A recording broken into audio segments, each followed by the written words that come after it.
अस्सलाम वालेकुम एवरीवन। तो यार वेलकम हो गया तुम सबका अनदर वीडियो में। मार्केट की अपडेट देता चलूँ, जल्दी से वीडियो को लाइक कर दो। सबसे पहले बिटकॉइन के चार्ट पर आते हैं। बिटकॉइन का चार्ट इस टाइम ब्रेक डाउन कर चुका है। निचली अगर हम सपोर्ट देखें तो ये हमें सिर्फ और सिर्फ 64,500 की नज़र आ रही है। उसके ऊपर ये थोड़ी बहुत कैंडल फॉर्म हुई है। चांसेस हैं यहाँ तक जा सके, चांसेस है यहाँ तक जा सके, बट ऐसा बिल्कुल नहीं होगा। सपोर्ट कैंडल्स पे कभी सपोर्ट नहीं बनती है, कैंडल्स पे सॉरी सपोर्ट बनती है, बट यहाँ पे नहीं बन सकती। यहाँ पे सपोर्ट लेवल है, क्योंकि हमने हिस्ट्री देखनी है। हिस्ट्री में यही सपोर्ट रही है, कई बार यही सपोर्ट रही है। यहाँ से आप लोग देख सकते हैं वापस बाउंस बैक हुई है, यहाँ पे आके बाउंस बैक हुई है, यहाँ पे एक हैमरहेड बना है, और उससे पहले भी कई बार बाउंस बैक हो चुकी है यहाँ से। तो अब बात की है कि ये फेक आउट भी हो सकता है, बिल्कुल फेक आउट हो सकता है। यहाँ पे हम लोग देख सकते हैं नीचे कोई सपोर्ट लेवल नहीं है, बट अगर ये फेक आउट होता है तो इसे दोबारा 67,150 के जोन को ब्रेक करना पड़ेगा। ठीक है, अगर तो ये ब्रेक आउट करता है ऊपर वाले साइड में, तो हम कंसिडर कर सकते हैं बिटकॉइन स्टिल बुलिश है। बट अभी तक इसने ब्रेक डाउन दे दिया है। नीचे निचले सपोर्ट पे सिर्फ 64.5 किया, और कोई सपोर्ट मुझे नजर नहीं आ रहा। ये ब्लू जोन में लगाया हुआ। अगर मैं आप तुम लोग को लोअर टाइम फ्रेम में दिखाऊं तो तुम्हें पता होगा कि ये ब्लू जोन पे कितनी देर बाउंस बैक करता रहा, और प्रॉपर ये सपोर्ट लेवल था, इसने वो भी ब्रेक डाउन कर दिया। तुम लोग देख सकते हो कई बार यहाँ से सपोर्ट लेता रहा बीटीसी, बट अभी इसने यहाँ पे नीचे ब्रेक डाउन कर दिया। एक बार इसने लिक्विडेशन ली थी, लिक्विडेशन लोगों की हिट की थी, बट ये फौरन रिकवरी भी दे गया था। और अभी मे भी एक शॉर्ट टर्म रीटेस्टिंग ले ले। अगर 1 आवर टाइम फ्रेम में जाए तो तुम लोग को अच्छे से समझ आएगा। May be short term retesting ले लें, उसके बाद वापस डाउन साइड जा सकता है। 64,500 वाला जोन तुम लोग ने अपने जेन में रखना है। और उसके बाद आगे अगर बात करें तो बिल्कुल इथेरियम का ईटीएफ अप्रूव हुआ था, तो ट्रेडिंग स्टार्ट हो चुकी है, और जितना एक्सपेक्टेड था वॉल्यूम उससे भी ज़्यादा है। भाई इथेरियम को बिल्कुल भी हल्के में नहीं लेना हमने। इथेरियम में ऑलमोस्ट 1 बिलियन का आ चुका है वॉल्यूम सिर्फ एक दिन में, जैसे ही उसकी स्पॉट की ईटीएफ की जो ट्रेडिंग है वो स्टार्ट हुई है। और जो हमारा जोन था, जो कि इथेरियम का सॉरी बहुत पुराना जोन था, लाइक कहाँ से आप लोग ये देखें, ये सपोर्ट ले रहा था और दोबारा बाउंस बैक होता था यहाँ से, वो भी इसने ब्रेक आउट डाउन कर दिया था। क्यों किया था इसकी मैं आप लोगों को आज रीजन बता देता हूँ। सीन ये हुआ था कि इथेरियम का जो ईटीएफ था वो ऑलमोस्ट यहाँ पर अप्रूव हुआ था। जब इथेरियम का ईटीएफ अप्रूव हुआ था तब न्यूज़ की वजह से, सॉरी यहाँ पे नहीं हुआ था, ऑलमोस्ट कहीं यहाँ पे हुआ था, क्योंकि इथेरियम की न्यूज़ से सुन के सेल द न्यूज़ हुआ था सीन। तो इथेरियम की प्राइस काफ़ी ज़्यादा पंप कर चुकी थी। अब जो थे इन्वेस्टर्स इंस्टीट्यूशंस, उन्होंने इथेरियम को बाय करना था लोअर प्राइस पे, तो इन्होंने ब्रेक डाउन दिया था। जब बिटकॉइन का ब्रेक डाउन हुआ था 54K पे गया था, तभी इथेरियम का ब्रेक डाउन हुआ था। और इथेरियम ने अपने बहुत पुराना सपोर्ट, जो कि अगर टूटता तो काफ़ी तगड़ी रैली थी, मेरे ख्याल में तो $2200 तक इथेरियम को जाना चाहिए था। बट इन्होंने क्या किया, ब्रेकआउट किया, उसके बाद कंफर्मेशन कैंडल भी दे दी भाई। उसके बाद कंफर्मेशन कैंडल भी दे दी, सबको आउट किया, और खुद सस्ते रेट पे इथेरियम ले लिया था। ये तभी बात मैं नहीं समझ पाया, बिल्कुल मैं ऐसा नहीं कहूंगा कि मैं समझ गया था तभी ये बात, बट काफी लोग समझ गए थे और उन्होंने होल्ड रखा था अपनी इथेरियम पे। जैसे ही यहाँ 250 पे आया तो इन्होंने पकड़ के दबा के बाइंग की है इन इंस्टीट्यूशंस ने इथेरियम की। और उसके बाद ये वापस आप लोग देखें, यहाँ तक आके किसी को नहीं उम्मीद थी कि ये वापस ऊपर से ब्रेकआउट कर देगा। यहाँ तक लोग ये समझते हैं कि रीटेस्टिंग है, मे भी दोबारा इस जोन पे आ जाए और यहाँ पे दोबारा ब्रेक डाउन कर दे। बट जैसे इस जोन पे है भाई, इसने क्या तगड़ी स्ट्रॉन्ग कैंडल बनाई है। अप साइड की तरफ मैं आप लोगों को दिखा देता हूँ। इथेरियम जैसा बड़ा कॉइन अगर एक दिन में इतना ज्यादा पंप हो रहा है, ऑलमोस्ट 8-9% ये पंप हो गया था। लाइक लोगों के पास टाइम ही नहीं बचा, लोगों को इन्होंने टाइम ही नहीं दिया बाय करने का, और खुद भर के बाय कर लिया। तो अब बात होती है आगे क्या भाई। आगे अभी तक वो अपने सपोर्ट को होल्ड कर रहा है। अगर आप लोग ये वाली जोन को सिर्फ देखोगे ना, तो भाई इसे तुम लोग कर दो इग्नोर। ठीक है, समझो ये कभी हुआ ही नहीं था। तुम लोग सिर्फ फोकस करो अपने इस पर, अपने इसी जोन पर फोकस करो। तुम लोग समझो कभी ये हुआ नहीं था, क्योंकि अगर इथेरियम नीचे आता है तो उसने दोबारा इसी जोन को रिस्पेक्ट करना है। और अगर ये फेक आउट वगैरह देता है तो हमने उससे घबराना नहीं है, ठीक है। और अगर अप साइड पे देखा जाए, अगर तो ये ब्रेकआउट होता है ऊपर वाली साइड पे, तो भाई कम से कम भी इथेरियम 4250 तक या 4300 तक जा सकता है, इजीली एक्सपेक्टेड है। और उसके अलावा अगर हम बात करें कि भाई इथेरियम के इकोसिस्टम के कॉइन्स कौन से, लाइक जो इथेरियम के इकोसिस्टम पर मूव करते हैं, तो हम उनमें अगर पैसा घुसाएं तो भाई हमें तगड़ा रिटर्न मिल सकता है, बिल्कुल मिल सकता है इथेरियम के इकोसिस्टम वाले कॉइन से। क्योंकि इथेरियम की प्राइस अगर स्काई रॉकेट जाती है, लाइक 4500 तक जाती है, 4300 तक जाती है, तो हमें ये वाले coin easily 2x 3x 5x तक दे सकते हैं। बिटकॉइन के साथ भी ये वाला सीन हुआ था। और अभी बात की जाए तो ओपी बोस मेरा बहुत ज्यादा फेवरेट है, क्योंकि काफी अच्छे टेक्निकल है, इसके स्ट्रॉन्ग टेक्निकल है। और कुछ भाई आके कह रहे थे कि भाई ईथफाई का क्या सीन है। है भाई। ETH 5 भी अच्छा कॉइन है, बट मेरा ओपी पे ज्यादा माइंड है क्योंकि ओपी एक बहुत तगड़ा स्ट्रॉन्ग पुराना कॉइन है।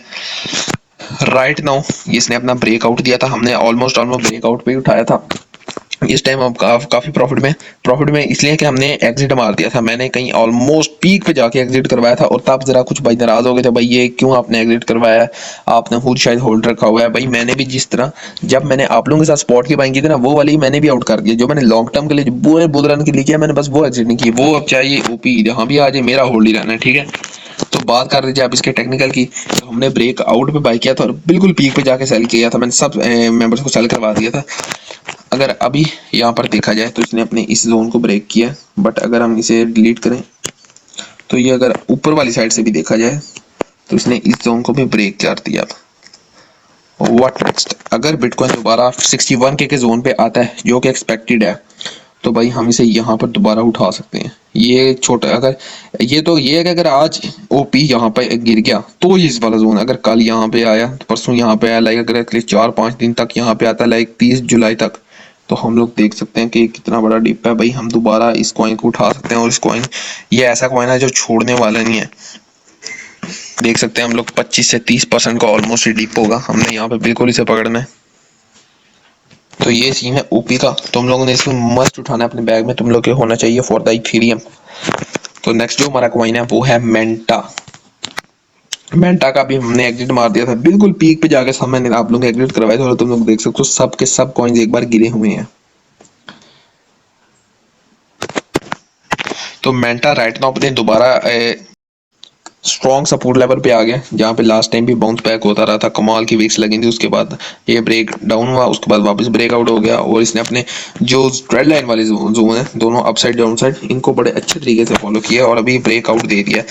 तो बात पूछने की ये है कि क्या यहाँ से बाउंस बैक होगा, क्योंकि प्रॉपर रिटेस्टिंग आप लोगों को लग रही है। तो भाई इसका आंसर है नो, ये रिटेस्टिंग नहीं है। अभी अगर बीटीसी में डिप आती है थोड़ी बहुत तो इसने मजीद नीचे आना है, और इसका भी ओपी वाला सीन है कि अगर आज भी गिरे तो यहाँ पे गिरेगा, बट अगर कल गिरे तो यहाँ पे, परसों यहाँ पे, तरसों, अगर हम 30 जुलाई तक का देखें तो भाई इसमें हमें दोबारा स्ट्रॉन्ग किस्म की बाइंग जोन में दोबारा हमें ये मिल सकता है। और हमने इस बार नहीं से छोड़ना, काफी मेंबर ने पिछली बार छोड़ दिया था, बट इस बार हमने बिल्कुल भी नहीं छोड़ना। ये हमें 23-24% के डिप में मिल सकता है।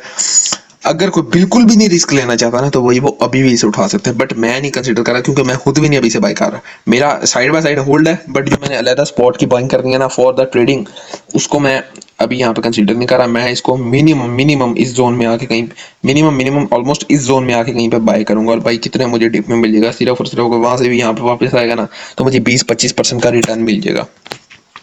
नेक्स्ट बात की जाए कॉइन की, तो हमारा PHB है, जो कि दोबारा हमने इसका भी एग्जिट करवा दिया था। मैंने सब स्पॉट की बाइंग को एग्जिट करवा दिया। मैंने कहा था जिसकी फ्यूचर की ट्रेड ओपन है 66,000 पे, ऑलमोस्ट मैंने बता दिया था कि जिसकी फ्यूचर की ट्रेड ओपन है वो भी एग्जिट मार दें, और जिसकी स्पॉट की भी एंट्री है वो भी एग्जिट मार दें। तो राइट नाउ इसने अपना ब्रेक डाउन दे दिया। अगर तो ये दोबारा इस जोन में आता है तो हम इसे फेक आउट करेंगे, बट राइट नाउ ये डाउन साइड आ रहा है, और जो मुझे लगता है कि इसने डाउन साइड ही आना है। ब्रेक डाउन हुआ है, प्रॉपर हुआ है, क्योंकि ये वाली जो सपोर्ट है ना, ये इतनी खास नहीं है। अगर हम दूर से देखें तो ये वाली जो है ट्रेड लाइन, ये ज्यादा इंपॉर्टेंट है, और नीचे वाली साइड से तो चल ही नहीं है। मैं अब यहाँ पे दोबारा ड्रॉ नहीं कर सकता, अगर मैं कर भी दूं तो आप लोगों के लिए। तो ऑलमोस्ट ये नीचे वाली सपोर्ट बनती है और ऊपर वाला रेजिस्टेंस बनता है। अगर हम क्लोजली वॉच करें तो ये भी ऑलमोस्ट ओपी, और जो लास्ट हमारा कॉइन था मेंटा, उसी वाला सिनेरियो दोबारा बन रहा है कि दोबारा अगर आज भी वीक लगे तो ये ऑलमोस्ट 1.3 पे आ जाएगा। और भाई 1.3 पे अगर ये कॉइन मिलता है ना, भाई भर लो इसे। मुझे नहीं लगता कि तुम में से किसी को ये छोड़ना चाहिए, क्योंकि भाई ये कॉइन लास्ट टाइम भी जब 1.3 पे आया था, इसने अभी तक अगर देखा जाए 1.3 पे, क्योंकि मैंने इसमें अच्छा प्रॉफिट किया था सिर्फ स्पॉट में, 1.3 से लेके इसने भाई 50-60% का पंप दे दिया था। और अगर दूसरी साइड पे देखी जाए लास्ट टाइम, उसके बाद जब ये 1.3 1.2 के जोन में आया था, भाई तुम लोग खुद देख लो इसने कितना स्ट्रॉन्ग किस्म का प्रॉफिट दे दिया था। ऑलमोस्ट 170% दे दिया था, और उससे पहले मुझे तुम लोग को बताने की जरूरत नहीं है। अब इसकी बाइंग रेंज क्या है भाई? बाइंग रेंज इसकी दोबारा सीधी सादी है, सिंपल सी बाइंग रेंज है। अगर आज भी ये डिप करता है तो हमें ऑलमोस्ट 25% के डिप में मिल सकता है, बट बहुत बड़ी बात होगी अगर ये इस जोन को ब्रेक करता है। अगर इस जोन को ब्रेक करता है तो भाई बहुत काम खराब हो जाएगा, जो कि मुझे लगता है इसने करना भी है इस जोन को ब्रेक। तो नेक्स्ट सपोर्ट जो हमारे लिए होगी मेरे ख्याल में वही ऑलमोस्ट 1.140 और या फिर 1.135 हो सकती है। वो ऑलमोस्ट इसके तकरीबन 30% नीचे है, ठीक है। तो वो बाइंग रेंज है 30 से 35% नीचे, तो भाई हमने PHB को नहीं छोड़ना। तुम लोग पहले भी इसको मैंने इसमें 2 बार प्रॉफिट बना लिया सिर्फ इसी बुल रन में। एक बार मैंने यहाँ से बनाया था और एक बार मैंने अभी अभी यहाँ पे बनाया, उससे पहले मैं PHB का जेन में नहीं था मेरे, ठीक है। इसकी हाइप देख के किया मैंने इसमें भी इन्वेस्ट, क्योंकि इसका मार्केट कैप बहुत थोड़ा है और ये बहुत अच्छे तरीके से फॉलो करता है। और जब मार्केट क्रैश होती है ना भाई, ये कॉइन फौरन से रिकवरी दे देता है, बहुत जल्दी रिकवरी देता है कॉइन। तो तुमने इसे नहीं छोड़ना, ये तुम्हारे बैग में मस्ट होना चाहिए। तो यही थी आज की वीडियो, बिटकॉइन की अपडेट दी हमने, इथेरियम की अपडेट दी है, ओपी की, मेंटा की और अभी PHB की। जल्दी से वीडियो को लाइक कर दो, एक अच्छा था नीचे कमेंट बता दो। अगर तुम लोग के कॉइन कुछ स्टक है या फिर तुम लोग चाहते हो कि भाई किसी और कॉइन पे मैं वीडियो बनाऊं, तो वो मुझे बता दो कमेंट्स में नीचे, अच्छा सा कमेंट कर दो। इंशाल्लाह नेक्स्ट वीडियो उसी पर होगी।